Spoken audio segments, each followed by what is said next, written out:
Olá a todos! Hoje viajamos para 21 de março de 1999, a noite dos prêmios da Academia.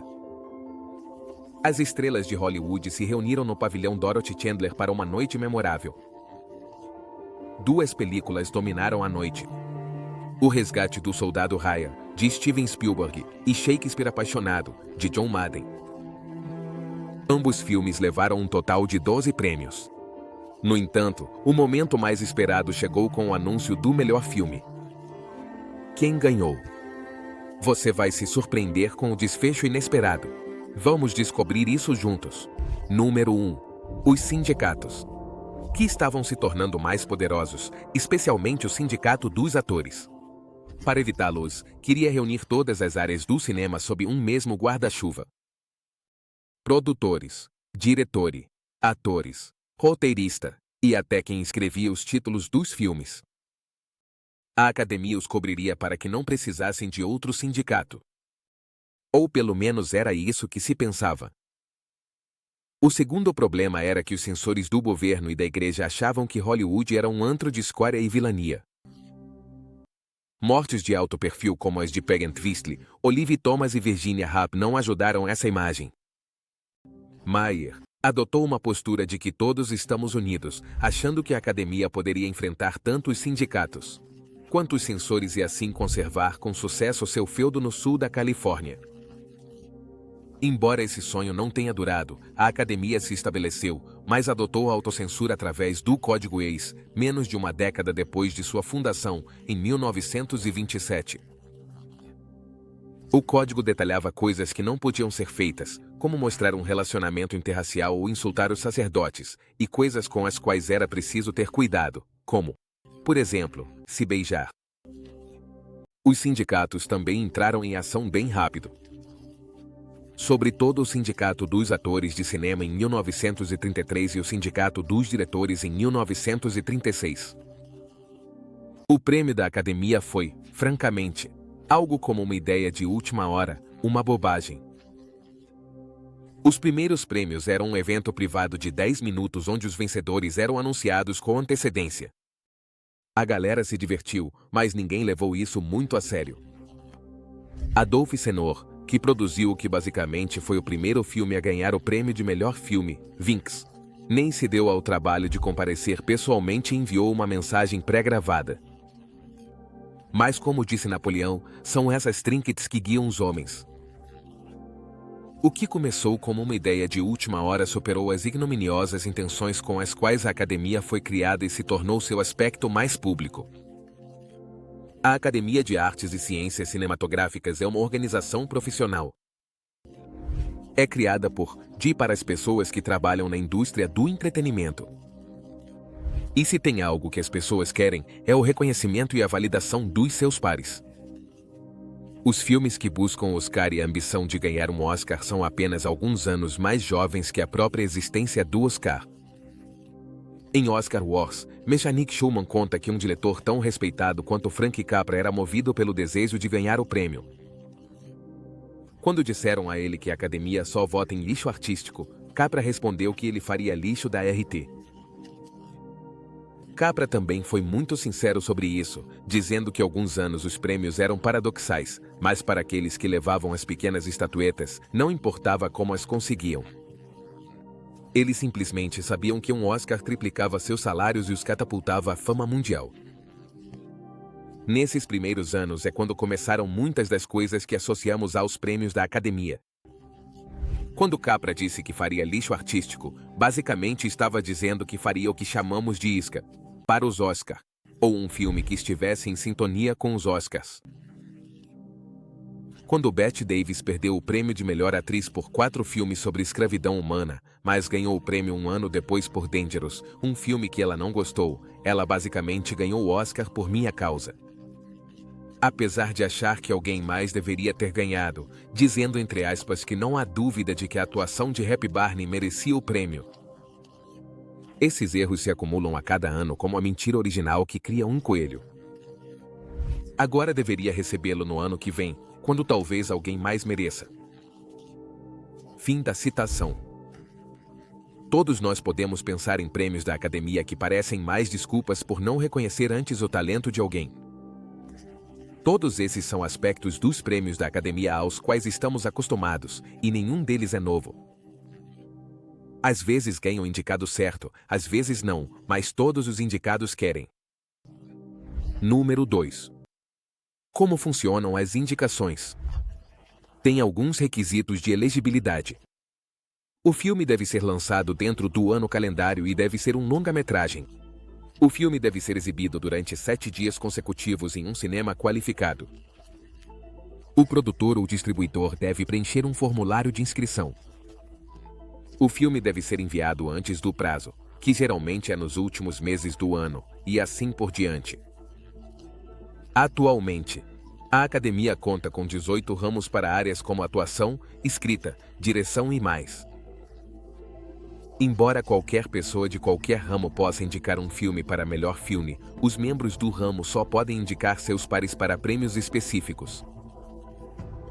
Por exemplo, alguém da área de diretores pode indicar outro diretor para melhor diretor, mas não pode indicar alguém da área de atores para nenhum dos prêmios de atuação.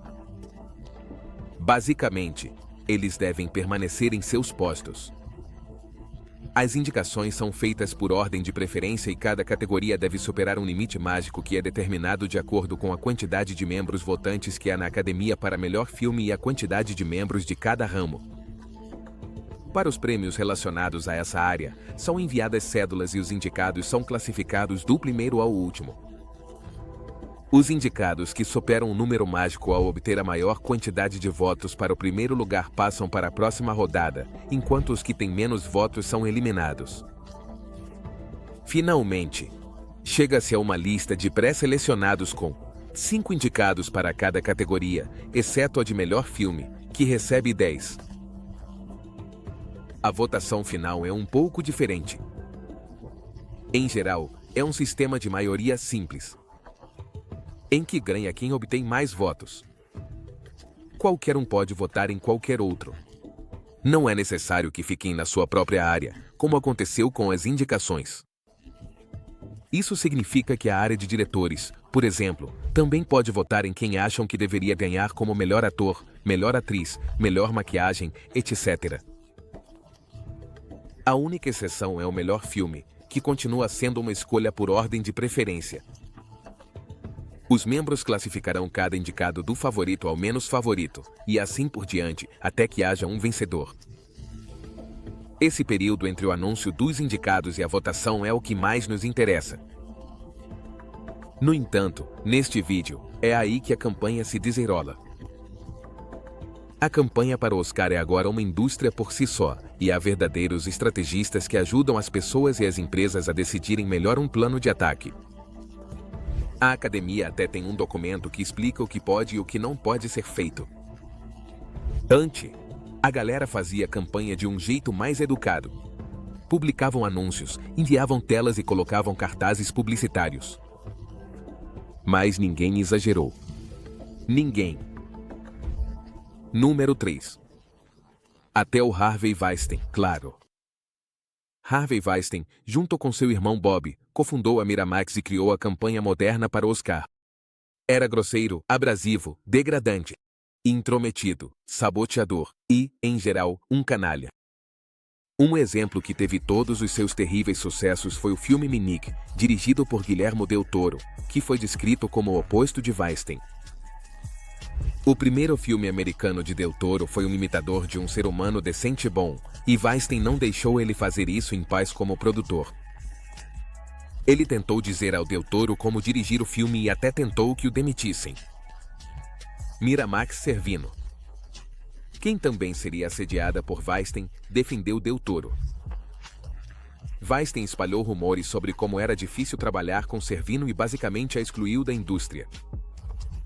Peter Jackson confirmou, dizendo que Weinstein contou a ele sobre a dificuldade de Servino, o que influenciou na decisão de não a escolher para os filmes de O Senhor dos Anéis.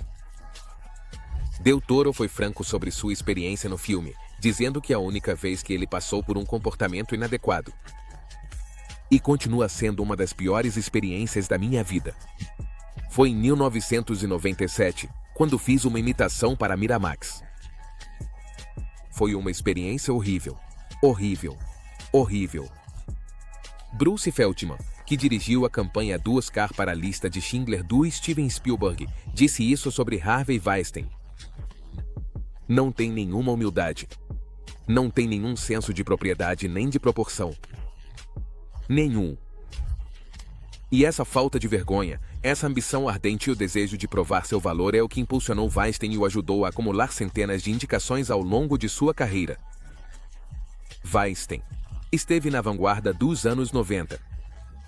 A década dos filmes independentes.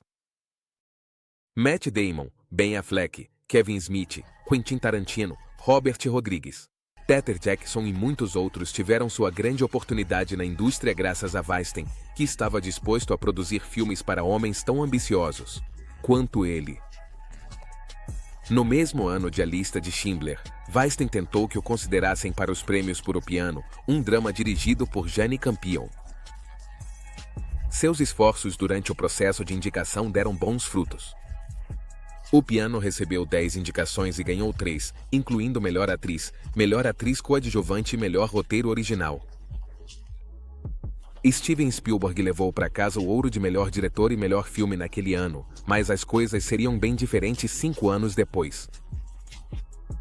Weinstein aprendeu logo o que outros negligenciaram. Para receber, é preciso pedir mérito artístico.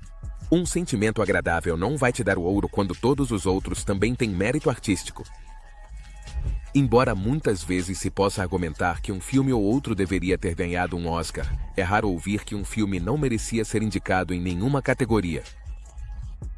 Tem muitos membros com direito a voto, para que seja razoável tentar conquistar todos até o ponto necessário para conseguir uma indicação ou ganhar por um filme que de alguma forma não merece.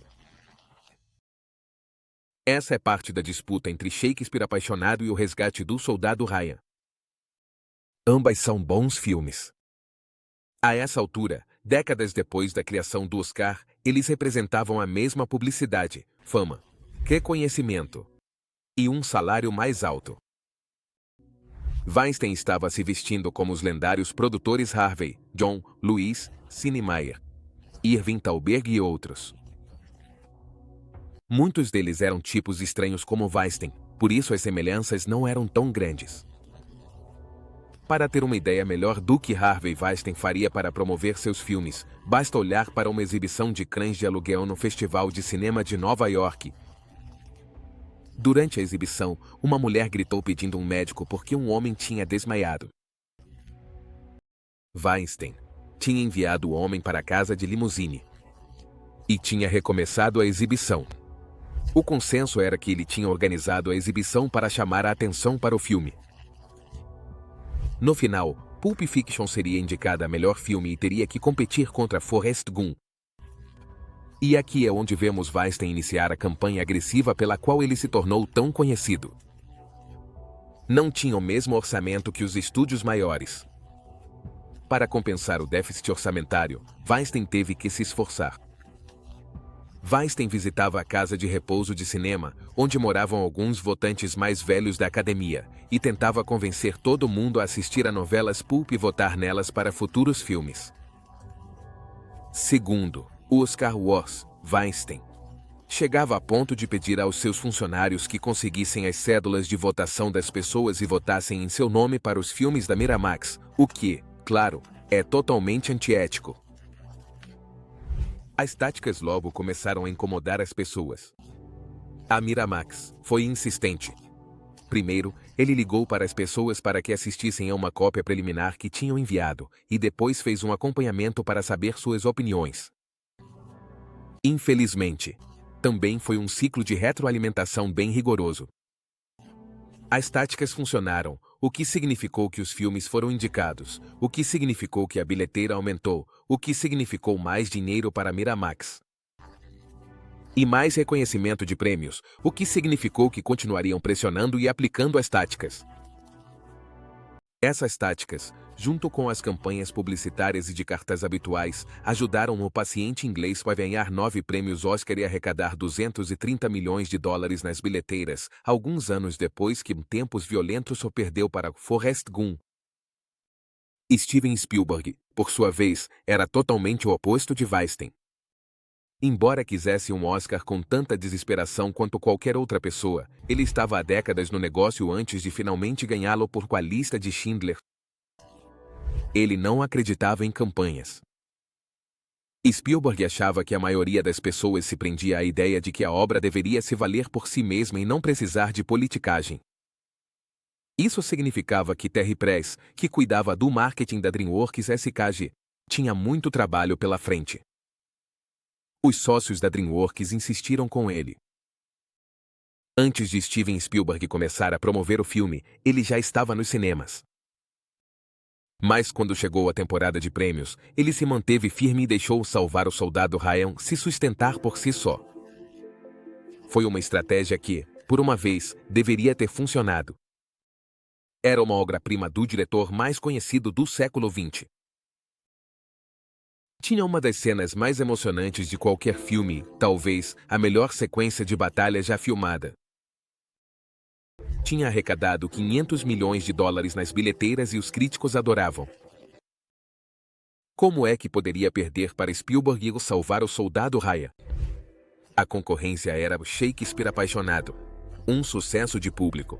Como descreve Shulman no Oscar. Era leve, efervescente. E falava sobre amor e criatividade em vez de guerra e sacrifício. E se tratava de atores, o ramo maior da academia, com certeza. Era Shakespeare apaixonado que o público adorou completamente. Fim da citação. Weinstein também se atribuiu o crédito de produtor do filme, o que significa que se ele ganhasse o prêmio de melhor filme, ele receberia sua própria estatueta.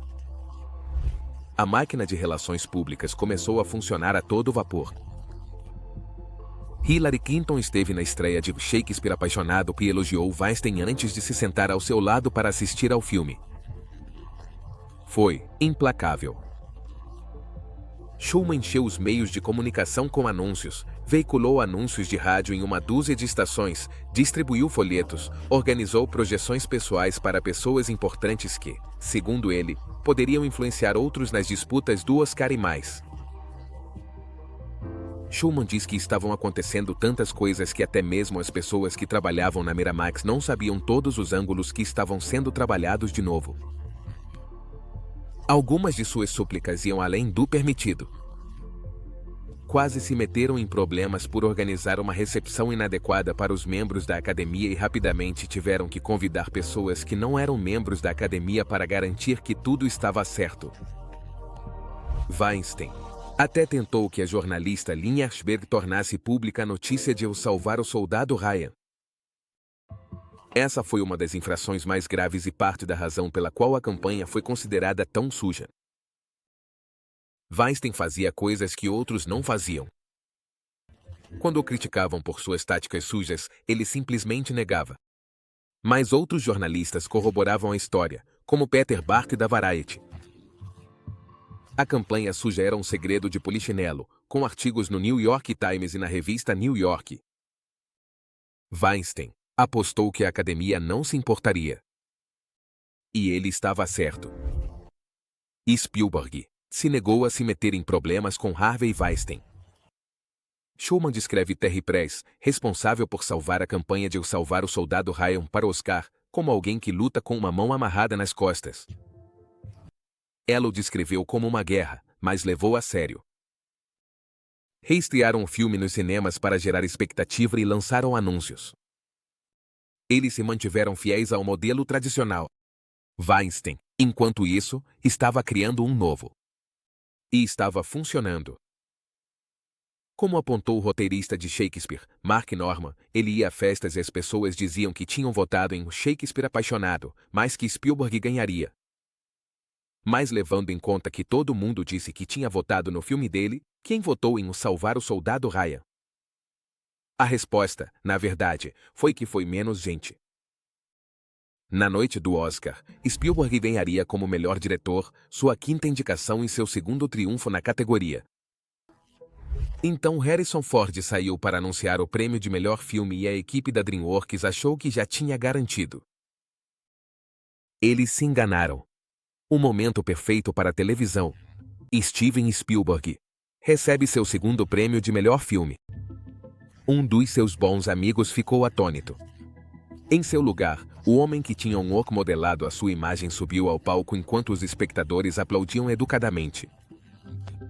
Embora muitos tenham ficado surpresos, Shulman captou o clima perfeitamente e ganhou o Oscar. Algo tinha dado muito errado em Hollywood. O vilão não deveria ganhar. A campanha havia enredado firmemente Harvey Weinstein como vilão da história. O pior, pensavam, era que ele havia corrompido o processo de forma permanente. Um dos piores aspectos de tudo isso é que ofusca o que é, para todos os efeitos, um bom filme que tinha mais coisas a seu favor do que as pessoas acreditam. Como explica Shulman, Oscar Wars teve melhores resultados em VHS do que em Sabine. O Soldado Ryan mostrou a Hollywood um espelho de si mesmo no qual cada roteirista era um potencial. Shakespeare mostrou uma mulher tendo sucesso em um mundo masculino e foi uma boa fuga dos problemas do mundo real, algo que os filmes sempre foram. Mas a campanha suja disfarçava suas vantagens. E as pessoas a associavam a uma vitória corrupta. Número 4. Mecânico Bill da Fox. Ele dizia que não se trata mais do material nem do mérito, mas de quanto dinheiro se gasta. Outro executivo a comparou com uma campanha política. Ambos estavam certos.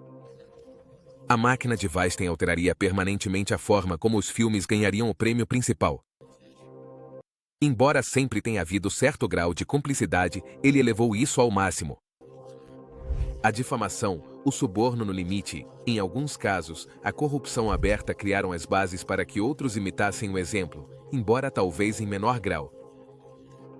A maioria das pessoas não se sente tão à vontade sendo tão abusivas e assediadoras como Weinstein, o que, eu suponho, é algo bom. Depois da vitória, a cena havia mudado irrevogavelmente. Os estrategistas do Oscar já eram populares.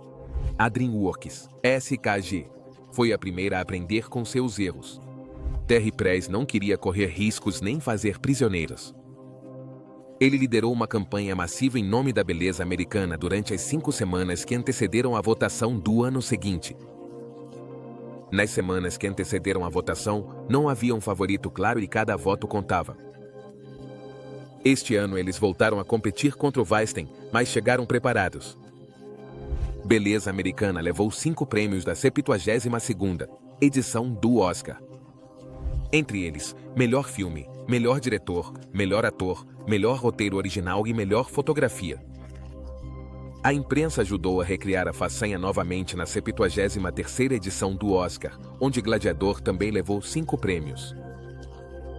Ao vivo, as perguntas e respostas foram parte dessa campanha e se tornariam uma parte integral das turnês de imprensa posteriores. Na 73ª edição do Oscar, outra coprodução da DreamWorks, Uma Mente Brilhante, ganhou os prêmios de melhor filme, melhor diretor e mais. A diferença entre como a DreamWorks operava e a Miramax era abismal. A Miramax tinha um déficit orçamentário, então compensou isso com muito esforço. A DreamWorks tinha muito dinheiro e usou isso a seu favor, criando vencedores onde antes não havia, sem nunca chegar tão baixo quanto Weinstein. Nenhum dos filmes que cada um representou era ruim, na medida em que nenhuma arte é ruim. Mas a pergunta era se ele ganhou por méritos próprios ou como resultado de uma campanha. No mínimo, todos os filmes que fossem lançados no futuro teriam um asterisco ao lado. Ele ganhou porque merecia ou porque o estúdio conseguiu investir dinheiro suficiente no problema. E assim tem sido desde que o Bill Mechanic estava certo. Trata-se de quanto dinheiro você gasta. E é provável que esse gasto acumulado seja de 9 dígitos em todos os filmes. Embora a audiência do Oscar esteja diminuindo e o desejo pelo prêmio continue aumentando, ele ainda significa algo profissionalmente para quem trabalha na indústria hoje em dia, seja financeiramente ou como validação. Vai mudar. Quem sabe? Pode mudar. Eu não acho. Até a Netflix, que representa o maior desafio para Hollywood desde a chegada da televisão, se rege pelas regras da academia para que seus filmes sejam considerados e gastou dezenas de milhões de dólares em campanhas para seus filmes. Acontece que todo mundo quer aquela estatueta dourada.